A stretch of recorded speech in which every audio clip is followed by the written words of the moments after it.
patung-patung berhala dihancurkan oleh Allah Subhanahu wa taala. Syaitan, iblis, mereka menangis ketakutan karena dilahirkan Nabi Muhammad sallallahu alaihi wasallam. Ini baru dilahirinnya. Baru dilahirkan udah Masya Allah. Nggak sampai situ. Beliau meninggal, beliau lahir dalam keadaan yatim. Adat orang-orang Arab dahulu kala itu, anak-anak bayi itu dikirim ke kampung-kampung. Kenapa? Karena bahasanya lebih fasih. Bahasa Arab orang Badui itu lebih fasih dan udaranya lebih segar. Ketika Nabi ingin disusui, burung berkata kepada Allah Subhanahu wa taala, "Ya Allah, izinkan kami untuk merawat Nabi Muhammad SAW." Kata hewan-hewan buas, "Enggak, kami ini. Kami yang buas lebih berhak untuk merawat Nabi Muhammad SAW."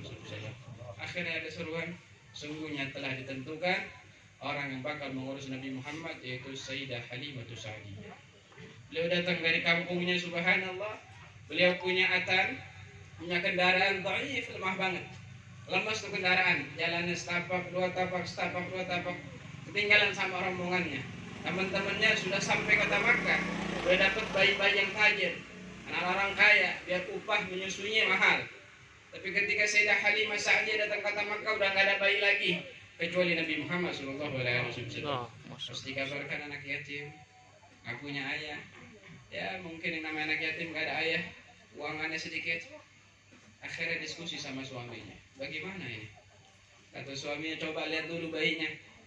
Ketika dilihat bayi tersebut oleh Sayyidah Halimah Sa'diyah, Nabi Muhammad tersenyum kepada Halimah Sa'diyah. Seketika Halimah Sa'diyah jatuh cinta kepada Nabi Muhammad SAW. Akhirnya berkata, sungguh bayi ini akan membawa berkah untuk kami. Akhirnya dibawa, subhanallah.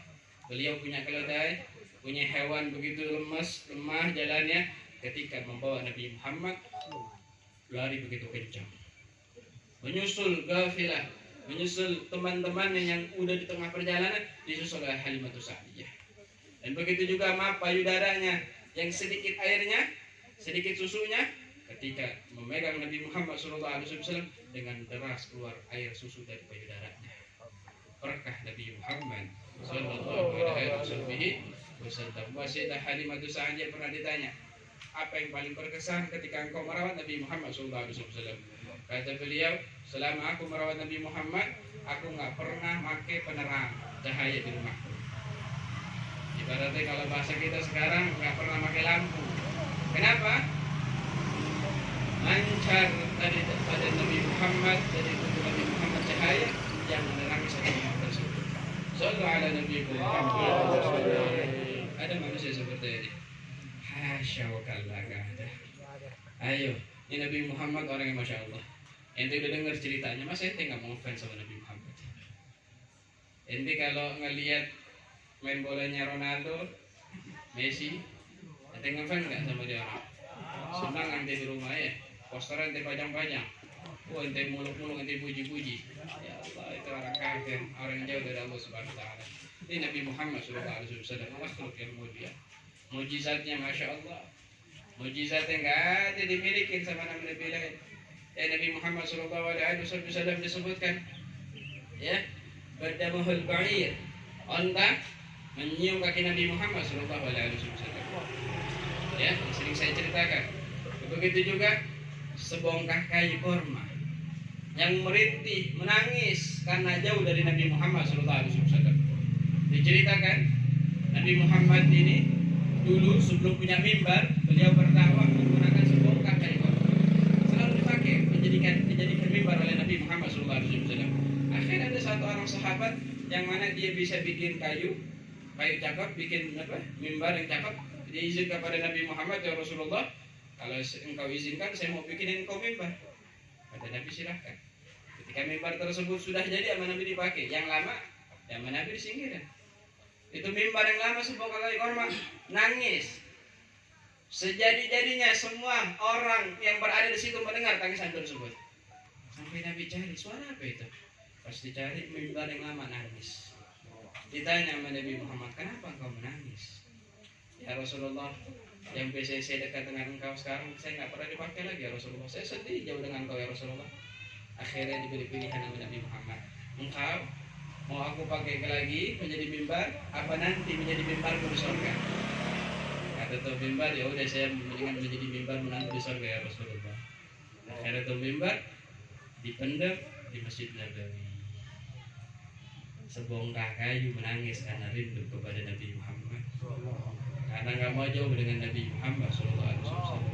Terus bagaimana kita yang punya hati? Ya Allah, hati kita lembek.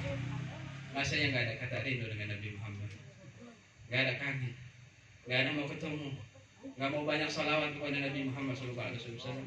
Habib Ali bin Muhammad Al-Habsyi beliau katakan, salatan yattasilu biha ruhul musalla alaihi bi. Sebuah salawat yang ketika dibaca menyambungkan rohnya si pembaca kepada rohnya Sayyidina Muhammad sallallahu alaihi wasallam. Sungguh hancur negeri kalau maulid-maulid Nabi Muhammad gak dibacakan. Ayo deketin diri dengan Nabi Muhammad. Amana bihi dhab. Kadal Arab itu beriman kepada Nabi Muhammad. Pernah suatu hari orang Arabi, orang Badui mendengar Nabi Muhammad katain Nabi, dia nggak percaya. Dia habis berburu kadal. Muhammad, kau ini ngaku-ngaku sebagai Nabi, aku nggak percaya. Buktikan bahwa kau ini Nabi. Kata Nabi Muhammad, kau pengen kayak gimana buktinya? Akhirnya keluar kadal yang diburu oleh dia, dikeluar tuh. Akhirnya, nah ada kadalnya. Kata Nabi Muhammad, coba tanya siapa aku. Maka Nabi Muhammad ditanya, wahai kadal, siapa aku? Dia berkata, kadal tersebut, engkau ini khatamun nabiyyin, Sayyidul Mursalin, engkau seorang nabi yang diutus oleh Allah Subhanahu wa taala. Akhirnya Badui tersebut takjub. Dan kadal tersebut bersyahadat, ya Rasulullah, saya bersyahadat sungguhnya engkau adalah Rasulullah sallallahu alaihi wasallam. Akhirnya kata si Badui, ya udah kalau begitu saya beriman kepadamu wahai Muhammad sallallahu alaihi wasallam.